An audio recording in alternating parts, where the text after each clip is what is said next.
So now you've met Squeaky. She's a pretty fun character, isn't she? What do we learn about Squeaky in the very first part of the story, Raymond's Run? What do we know about her family? Well, Squeaky lives with her mother, father, and 2 brothers. Her older brother, Raymond, who has special needs, is her responsibility, and she's very protective of Raymond. She is a little girl with a squeaky voice, and she loves to run. She's somewhat arrogant about her running ability, though. And how do we know that? There is no track meet that I don't win the first place medal. I used to win the 20-yard dash when I was a little kid in kindergarten. Nowadays, it's a 50-yard dash. And tomorrow, I'm subject to run the quarter-meter relay all by myself and come in first, second, and third. The big kids call me Mercury because I'm the swiftest thing in the neighborhood. Well, it's kind of hard not to like Squeaky, though, even though she does brag a little bit too much. Now, what can we tell about point of view in this story? What point of view is the story written in? Well, it's written in first person. Squeaky is the narrator, so the story uses pronouns like I and me. Because the story is in first person, we don't really have to guess at what Squeaky's thinking, right? We have a front row seat to all of her thoughts. We see that she sees herself as the fastest runner, but she does have a rival for that title, and that's a girl named Gretchen. Why doesn't Squeaky like Gretchen? She says, so as far as everyone's concerned, I'm the fastest. And that goes for Gretchen, too, who has put out the tale that she is going to win the first place medal this year. Ridiculous. In the second place, she's got short legs. In the third place, she's got freckles. In the first place, no one can beat me, and that's all there is to it. So she's got kind of a disjointed and frankly inaccurate approach to why she's going to beat Gretchen. Does having freckles affect your ability to run? I don't think so. So Squeaky's reaction to Gretchen is an emotional one. Gretchen is saying that she's going to win, and Squeaky is saying that she's going to win. Now let's talk about Raymond. After all, it's his name in the title of the story, so we know he's going to be a pretty important character. We know that he has some disabilities. He's older than Squeaky, but she has to take care of him. In this opening exposition, we see that Squeaky makes Raymond walk on the inside when they're going down the street. Why is that? Why does it matter on which side of her he walks? Well, Raymond has a tendency to daydream, so he is not careful. Sometimes he walks in runoff rainwater, and sometimes he will run across a busy road. Squeaky can keep better control of him if she stays between him and the street. So the first page of this story is mostly exposition. We learn who Squeaky and Raymond are. We learn about Squeaky's passion for running and Raymond's disabilities. And we're introduced to Gretchen, Squeaky's main rival. On the next page, we have Squeaky talking about one of her pet peeves.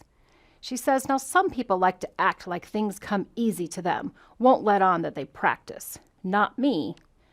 And then she gives as an example a girl named Cynthia Proctor. What is it that drives her crazy about Cynthia Proctor? Well, Cynthia always pretends that she doesn't practice or study. For some reason, she wants people to think she doesn't have to work hard in order to make a good grade or to play really difficult piano music. It's kind of silly when you think about it, isn't it? And that's Squeaky's take, too. Why hide the fact that you have a goal and you're working hard to meet it? Squeaky is not ashamed to tell people that she takes every opportunity to work and train.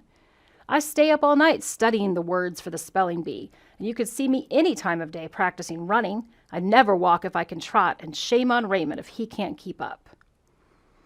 So now we get back to the scene at hand. Squeaky and Raymond are walking down Broadway, and coming their way are Gretchen and her 2 friends, Mary Louise and Rosie. How do we know that Squeaky is expecting trouble with these girls? What does Squeaky say that shows us that she expects to have a confrontation with them? This is on page 274 toward the bottom of the second column. So they are steady coming up Broadway, and I see right away that it's going to be one of those Dodge City scenes because the street ain't that big and they're close to the buildings just as we are. So the allusion to Dodge City is to a town in the Wild West where conflict was usually resolved by a gunfight.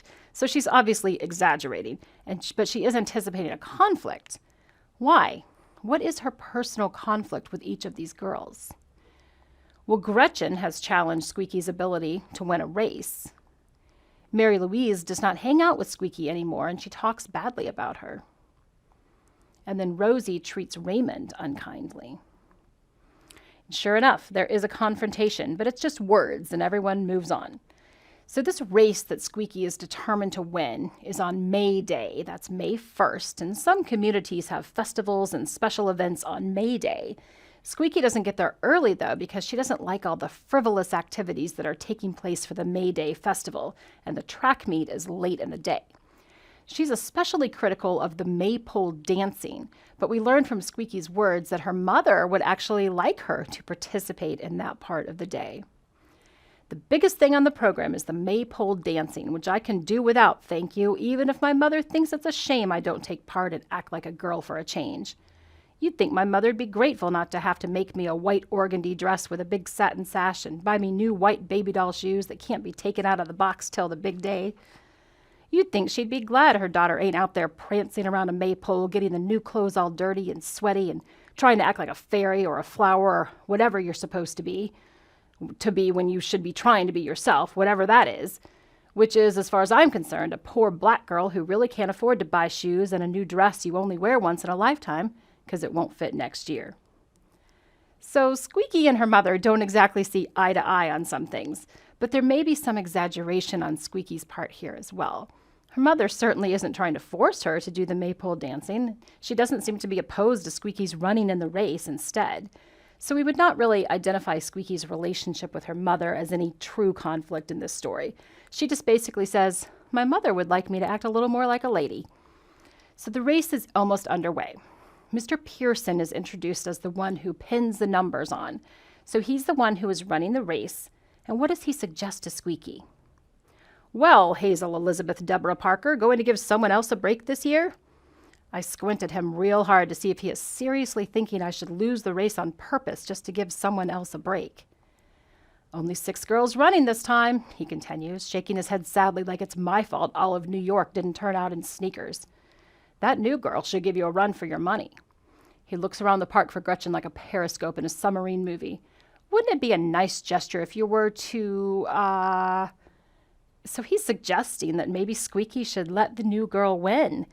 He must not know Squeaky that well, though, because that idea does not sit well with her. Then the racing finally gets underway. Squeaky doesn't even watch as the younger children run their races, but she provides through her narration some really colorful details about the boy who always wins and how he psychs out the other kids before he even starts the race. And the information she gives is not extremely important to the plot, but it really helps us feel like part of the action. We know something about even the minor characters, and we're really immersed in Squeaky's world. We talked in a writing workshop a while back about using specific nouns and including names of people and places to make your audience feel like they're part of the story. And that's exactly what Tony Bambara did in this story. It's not important to the plot for us to know the name of the second-grade boy who's running the 30-yard dash, but it makes the story fuller and more real to learn about Rafael Perez and what his strategy is for winning the race. But now it's time for Squeaky's race, and she gets into position. Who does she see as she's getting into her starting position? Well, of course, she sees Gretchen, because Gretchen is running the race as well. She's stretching out like a pro, Squeaky says. But who's on the other side of the fence, also getting into starting position for the race? Then as I get into place, I see that old Raymond is on line on the other side of the fence, bending down with his fingers on the ground, just like he knew what he was doing. I was going to yell at him, but then I didn't. It burns up your energy to holler. Raymond has seen his sister run a race before. He usually cheers her on from the sidelines, but today he's lining up to race and mimicking the stance of the other runners. Now, he's not in the way. He's not actually on the track with the other runners. He's on the other side of the fence, almost like a mirror image to the runners. Squeaky says she almost yelled at Raymond, presumably to tell him not to race, but she doesn't. And then we have Squeaky's rather rapturous account of what it's like to be in the race. "Every time, just before I take off in a race, I always feel like I'm in a dream. But once I spread my fingers in the dirt and crouch over the get on your mark, the dream goes and I am solid again. And I'm telling myself, Squeaky, you must win, you must win. You are the fastest thing in the world. You can even beat your father up Amsterdam if you really try." Squeaky is actually a little bit distracted during the race, though, by Raymond as he runs along on the other side of the fence. She describes his running style, which is pretty unique. And on the other side of the fence is Raymond, with his arms down to his side and the palms tucked up behind him, running in his very own style. And it's the first time I ever saw that, and I almost stopped to watch my brother Raymond on his first run.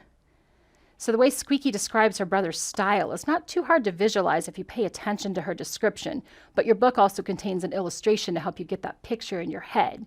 So notice the way she described him with his palms tucked up behind him. You can see that in the picture, and you can see him on the other side of the fence from the runners. That just kind of helps you visualize what she's talking about there. So you could call Raymond's run kind of a subplot at this point of the story. Squeaky keeps running, and now the race is over, and she has won yet again. But notice how her attitude toward Gretchen starts to change a little bit. Here comes Gretchen walking back, for she's overshot the finish line too, huffing and puffing with her hands on her hips, taking it slow, breathing in steady time like a real pro. And I sort of like her a little for the first time. So when Squeaky sees that Gretchen is a serious runner, she starts to feel a little more connection to her. And even though it had appeared that Squeaky has won the race, now the officials are discussing things among themselves, and they haven't actually declared a winner yet. So we've got some suspense in the mix, but in the middle of that suspense, Squeaky is doing some thinking. What is she thinking about? And what conclusion does she come to? It occurs to me, watching how smoothly he climbs hand over hand and remembering how he looked running with his arms down to his side and with the wind pulling his mouth back and his teeth showing and all, it occurred to me that Raymond would make a very fine runner.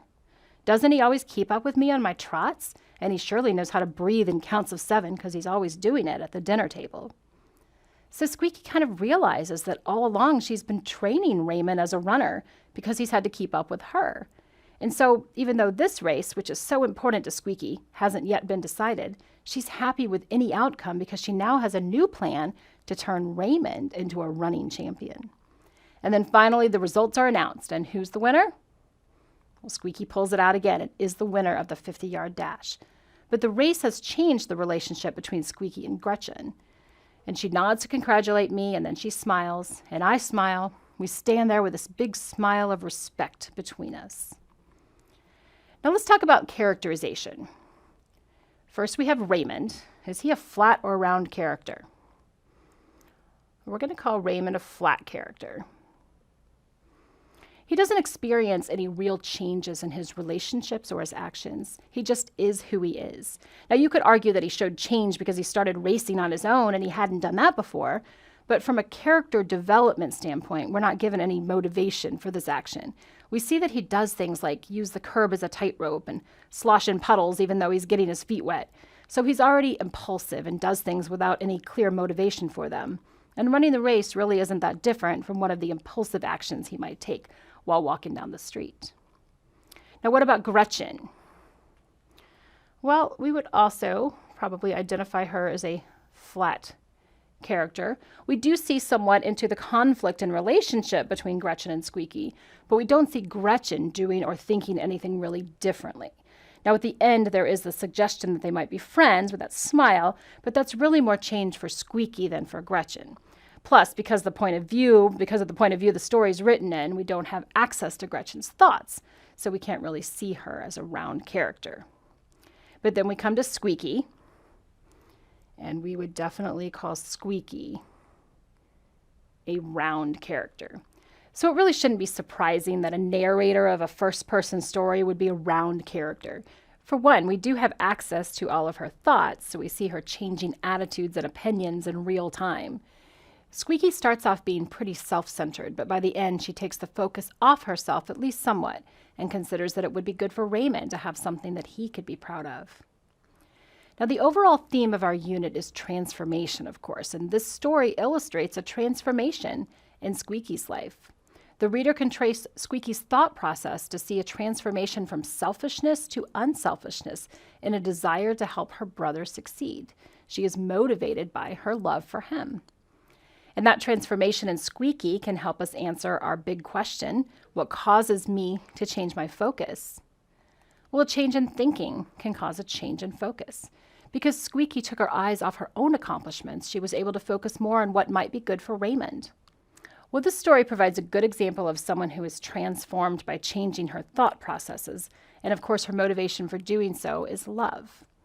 Next time we'll be preparing to read a story that further illustrates how love can bring about a transformation. You're going to do some work with vocabulary words for both this story and the last, so get that done and then come back next time ready to talk about the short story, The Beggar.